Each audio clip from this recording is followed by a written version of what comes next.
मेरा नाम आरती है। जब मैं सिर्फ 10 साल की थी, तभी हमारी ज़िंदगी पर दुखों का ऐसा पहाड़ टूटा, जिसने हमारी सारी खुशियाँ छीन ली।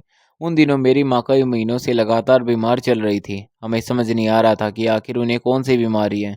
कभी तेज़ बुखार आ जाता, तो कभी पूरे शरीर में इतनी कमज़ोरी हो जाती कि उनसे बिस्तर से उठना भी मुश्किल हो जाता। घर की हालत पहले से ही बहुत ख़राब थी। पापा एक छोटी सी नौकरी करते थे और जो थोड़े बहुत पैसे कमाते थे, उसी से किसी तरह घर का खर्च चलता था। हमारे परिवार में हम 4 भाई-बहन थे और मैं सबसे बड़ी थी। मेरी उम्र सिर्फ 10 साल थी, इसलिए इतनी छोटी उम्र में ही घर की बहुत सी ज़िम्मेदारी समझने लगी थी। माँ अपनी बीमारी छिपाकर हर रोज़ घर का काम करने की कोशिश करती, लेकिन अब उनका शरीर उनका साथ नहीं देता था। कई बार वह रोटी बनाते-बनाते बैठ जाती, तो कई बार पानी भरते समय ही चक्कर आ जाता। फिर भी वह हमारे सामने हमेशा मुस्कुराने की कोशिश करती थी, ताकि हमें डरे नहीं। एक दिन शाम को पापा काम से घर लौटे। उस दिन दफ्तर में उनकी किसी बात पर काफ़ी डांट पड़ी थी, इसलिए वे पहले से ही बहुत परेशान थे। ऊपर से भीषण गर्मी थी, प्यास और थकान के कारण उनका स्वभाव और भी चिड़चिड़ा हो गया था। जैसे ही वे घर में दाखिल हुए, उन्होंने देखा कि माँ बिस्तर पर लेटी हुई है। उन्हें यह देखकर बहुत गुस्सा आ गया। उन्होंने ऊंची आवाज में कहा, मैं कितनी बार कह चुका हूँ कि मेरे घर आने से पहले खाना तैयार होना चाहिए। मैं पूरे दिन मेहनत करके लौटता हूँ और यहाँ आकर भी चैन नहीं मिलता। माँ तेज बुखार में तप रही थी। उनका चेहरा लाल हो चुका था और शरीर इतना कमजोर था कि वह ठीक से बैठ भी नहीं पा रही थी। उन्होंने बोलने की कोशिश की, लेकिन उनकी आवाज़ बहुत धीमी निकल रही थी। पापा लगातार नाराजगी जताते रहे। फिर उनकी नज़र आंगन में रखे मिट्टी के घड़े पर पड़ी। उन्होंने गिलास उठाकर पानी निकालना चाहा, लेकिन घड़ा खाली था। यह देखकर उनका गुस्सा और बढ़ गया। उन्होंने नाराज होकर कहा, इतना भी नहीं हो सकता कि घड़े में पानी भर दिया जाए। इसके बाद वह कमरे में आए और गिलास को तेज आवाज़ के साथ ज़मीन पर रख दिया। आवाज़ सुनकर हम चारों बच्चे सहम गए। हम माँ के पास बैठे हुए थे और डर के कारण एक दूसरे का हाथ पकड़े हुए थे। माँ सब कुछ सुन रही थी, लेकिन उनकी हालत ऐसी नहीं थी कि वे कुछ कह पाती। थोड़ी देर बाद पापा खुद नल से पानी पीकर लौटे और फिर बोले, अगर जल्दी खाना नहीं मिला तो अच्छा नहीं होगा। उनकी आवाज़ सुनकर मेरा दिल जोर जोर से धड़कने लगा। पहली बार मैंने डरते हुए उनके पास जाकर कहा, पापा, माँ को बहुत तेज बुखार है। उन्होंने सुबह से कुछ भी नहीं खाया है। आप नाराज मत होइए, मैं आपके लिए रोटी बना देती हूँ। मेरी बात सुनकर उन्होंने मेरी तरफ देखा और बोले, अब तुम भी बड़ी होकर मुझसे समझाने लगी हो। तुम्हारी माँ को थोड़ा बुखार है और उसने उसे ही बहाना बना लिया है। मैं चुपचाप रसोई में चली गई। वहाँ देखा तो सिर्फ इतना आटा बचा था जिससे मुश्किल से 2 रोटियाँ बन सकती थी। मैंने पहले कभी रोटी नहीं बनाई थी, लेकिन उस दिन कोई दूसरा रास्ता भी नहीं था। मैंने जैसे-तैसे आटा गूँथा और छोटी-छोटी लोइयाँ बनाकर बेलना शुरू किया। तभी याद आया कि चूल्हा तो अभी जलाया ही नहीं है। मैंने लकड़ियाँ लगाई, लेकिन मिट्टी का तेल खत्म हो चुका था। काफ़ी कोशिशों के बाद भी आग ठीक से नहीं जली और पूरा कमरा धुएँ से भर गया था। मेरी आँखों में जलन होने लगी और सांस लेना भी मुश्किल हो रहा था। तभी पापा तेजी से रसोई में आए। धुएं की वजह से उन्हें कुछ साफ दिखाई नहीं दे रहा था। जल्दबाजी में उनका पैर मुझसे टकराया और मैं संतुलन खोकर चूल्हे के बिल्कुल पास गिर गई। मेरे हाथ और कमर हल्के से झुलस गए। दर्द बहुत हो रहा था, लेकिन मैं बिना कुछ कहे तुरंत उठकर एक तरफ खड़ी हो गई। पापा ने खुद चूल्हा संभाला और रोटियां सेकने लगे। फिर नाराज होकर बोले, तुमसे एक छोटा सा काम भी ठीक से नहीं होता। अब यहाँ खड़ी रहने के बजाय बाहर जाओ। मैं चुपचाप वापस माँ के पास आकर बैठ गई। मेरी आंखों से आंसू रुक ही नहीं रहे थे। मेरे छोटे भाई बहन भी डरे हुए थे। मेरी 8 साल की छोटी बहन जिया ने जब मेरे हाथ और कमर के पड़े जले के निशान देखे तो उसकी आंखें भर आई। वह दौड़कर रसोई से थोड़ा सा घी ले आई और बहुत प्यार से मेरे जले हुए हिस्से पर लगाने लगी। कुछ देर बाद माँ ने बहुत धीमी आवाज में पानी मांगा। जिया तुरंत लोटे में पानी लेकर आई और सावधानी से माँ को थोड़ा थोड़ा पानी पिलाने लगी। पानी पीने के बाद माँ की आंखें धीरे धीरे खुली, लेकिन कमजोरी अभी भी साफ दिखाई दे रही थी। उधर पापा खाना खाकर बाहर चारपाई पर बैठ गए। उनके खाने के बाद सिर्फ आधी रोटी बची थी। हम सबको भी बहुत भूख लगी थी, लेकिन हमने वह आधी रोटी भी माँ को खिला दी, क्योंकि उनकी हालत सबसे ज़्यादा खराब थी। आधी रोटी खाने के बाद माँ को थोड़ा सहारा मिला। उन्होंने मेरी तरफ देखा तो मेरे हाथ और कपड़ों पर जले के निशान उनकी नज़र से छिप नहीं सके। उन्होंने छोटे भाई बहनों से पूछा कि क्या हुआ था। तब उन्होंने रोते हुए सारी बात बता दी। ये सुनकर माँ की आंखों में आंसू आ गए। उन्होंने धीमी आवाज में पापा से कहा, अगर मुझसे कोई कमी रह गई है तो मुझे समझा लो, लेकिन बच्चों पर इतना कठोर मत बनो। वे भी बहुत छोटे हैं। पापा ने उनकी बात सुनी, लेकिन बिना कुछ कहे दूसरी तरफ देखने लगे। कुछ देर बाद माँ ने हिम्मत करके कहा, मेरी तबीयत कई दिनों से लगातार बिगड़ रही है। मुझे समझ नहीं आ रहा कि मुझे क्या हो गया है। अगर मेरा इलाज हो जाए तो शायद मैं पहले की तरह घर का सारा काम कर सकूं।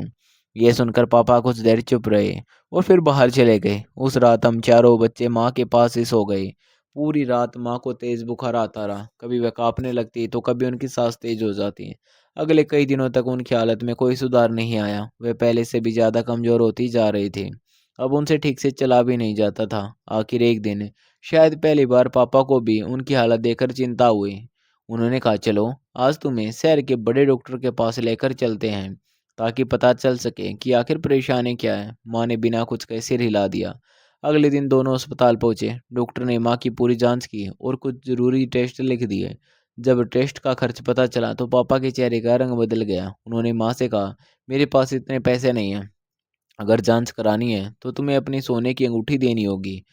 वह अंगूठी माँ की आखिरी निशानी थी। उसे छोड़ते समय उनकी आंखें भर आई, लेकिन अपने बच्चों और अपनी जिंदगी की उम्मीद में उन्होंने कांपते हाथों से अंगूठी उतारकर पापा को दे दी। अंगूठी बेचकर टेस्ट कराए गए। रिपोर्ट अगले दिन मिलने वाली थी। माँ घर पर ही रही जबकि पापा अकेले अस्पताल गए। डॉक्टर ने रिपोर्ट देखते ही गंभीर आवाज में कहा, आपकी पत्नी को कैंसर है। इलाज जितनी जल्दी शुरू होगा उतनी ही उम्मीद रहेगी। अगर देर हुई तो परेशानी बढ़ सकती है। फिर डॉक्टर ने इलाज और दवाइयाँ की लंबी सूची उनके हाथ में दे दी।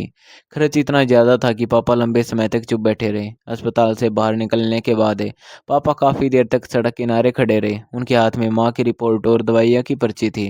वह बार बार उन्हें देखते और फिर गहरी सोच में डूब जाते। इलाज का खर्च उनकी पहुँच से बहुत बाहर था। काफ़ी देर तक मन ही मन सोचने के बाद उन्होंने एक ऐसा फैसला लिया जिसने हमारे पूरे परिवार की किस्मत बदल दी। उन्होंने रिपोर्ट को फाड़कर रास्ते में ही फेंक दिया और दवाइयों की पर्ची भी अपने पास नहीं रखी। जब वह घर पहुंचे तो माँ पूरे दिन उनका इंतजार कर रही थी। उस दिन उनकी तबीयत थोड़ी संभली थी, इसलिए उन्होंने बड़ी मुश्किल से खाना बना लिया था। पापा के बैठते ही माँ ने उनके सामने खाना रखा और धीरे से पूछा, डॉक्टर ने क्या कहा? मेरी रिपोर्ट में क्या निकला? पापा कुछ पल चुप रहे, फिर सामान्य आवाज में बोले, घबराने की कोई बात नहीं है। डॉक्टर ने कहा है कि तुम्हें सीने का संक्रमण है। कुछ दिनों तक दवा पीनी होगी, फिर तुम बिल्कुल ठीक हो जाओगी। इतना कहकर उन्होंने जेब से एक दवा की शीशी निकालकर माँ को दे दी और बोले, इसे समय पर पी लेना। माँ ने राहत की सांस ली और भगवान का शुक्रिया अदा किया कि कोई बड़ी बीमारी नहीं निकली। उन्हें क्या पता था कि सच्चाई उनसे छिपा ली गई।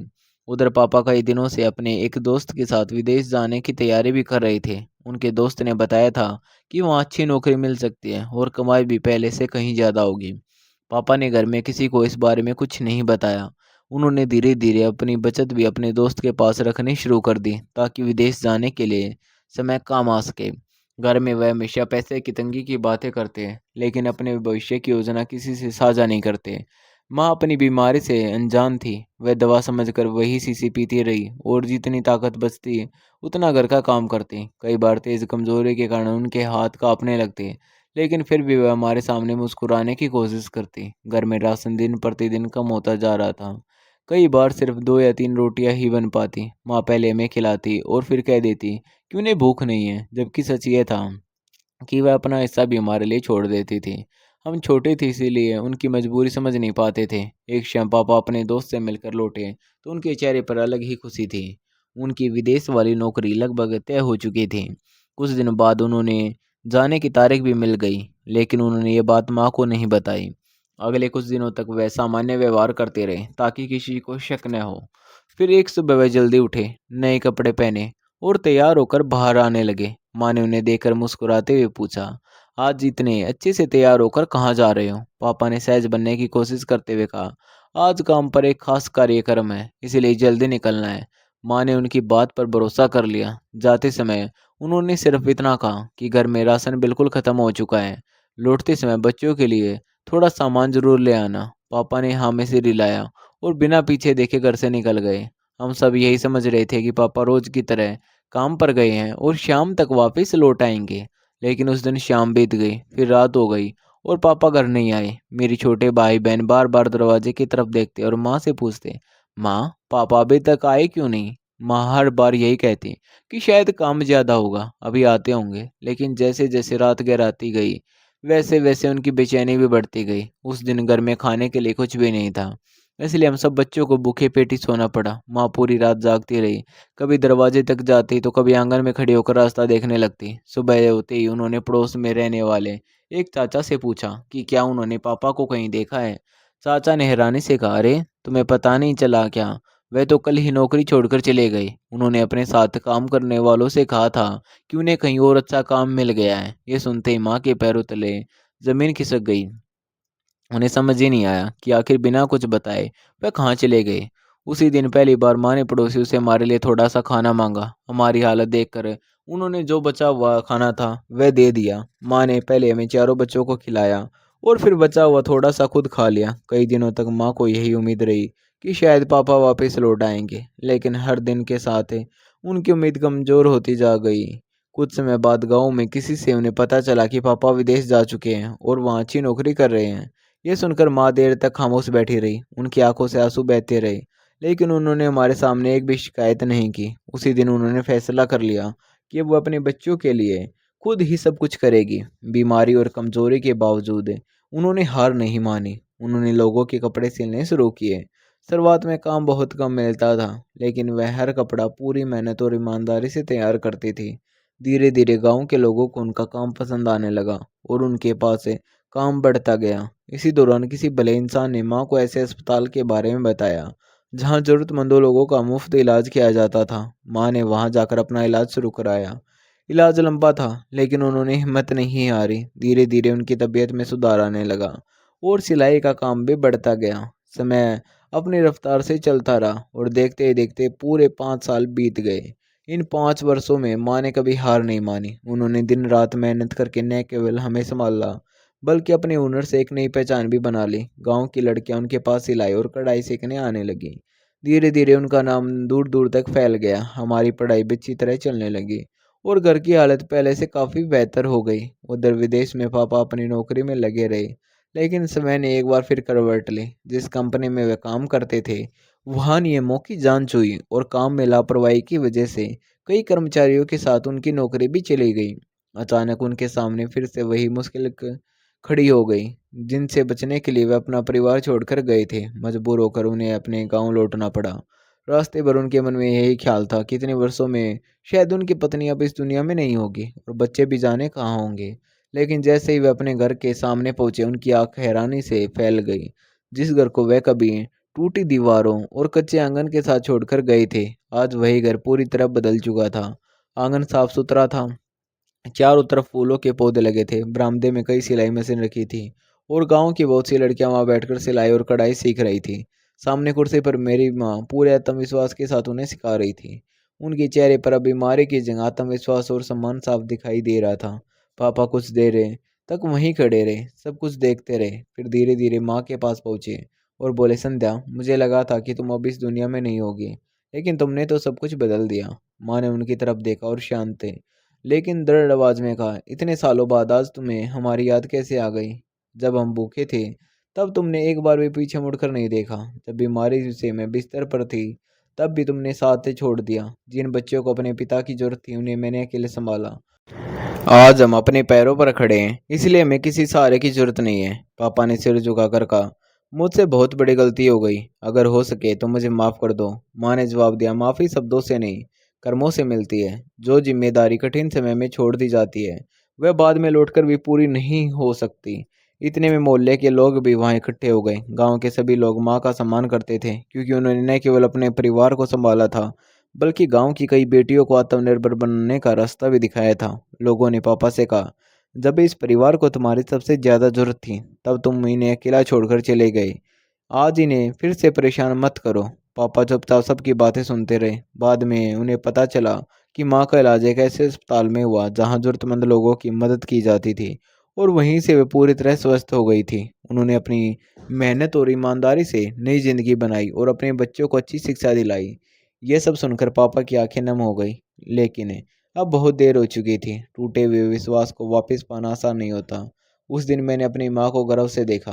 उन्होंने हमें सिखाया कि इंसान की सबसे बड़ी ताकत है उसका साहस और मेहनत होती है। हालत चाहे कितने भी कठिन क्यों ना हो, अगर हिम्मत और ईमानदारी साथ हो तो एक दिन अंधेरा जरूर खत्म हो जाता है। दोस्तों, इस कहानी से हमें यही सीख मिलती है कि परिवार का साथ है सबसे बड़ी जिम्मेदारी है। जो व्यक्ति अपने अपनों का साथ है कठिन समय में नहीं छोड़ता, वही सच्चे अर्थों में जीवन की सबसे बड़ी जीत हासिल करता है। अगर आपको यह कहानी पसंद आई हो तो अपनी राय जरूर बताइए। कहानी पढ़ने के लिए आपका दिल से धन्यवाद। और आप चैनल पर पहली बार आए हैं तो चैनल को सब्सक्राइब ज़रूर कर लेना और हमारी कहानी आपको कैसी लगी हमें कमेंट में ज़रूर बताना। धन्यवाद दोस्तों।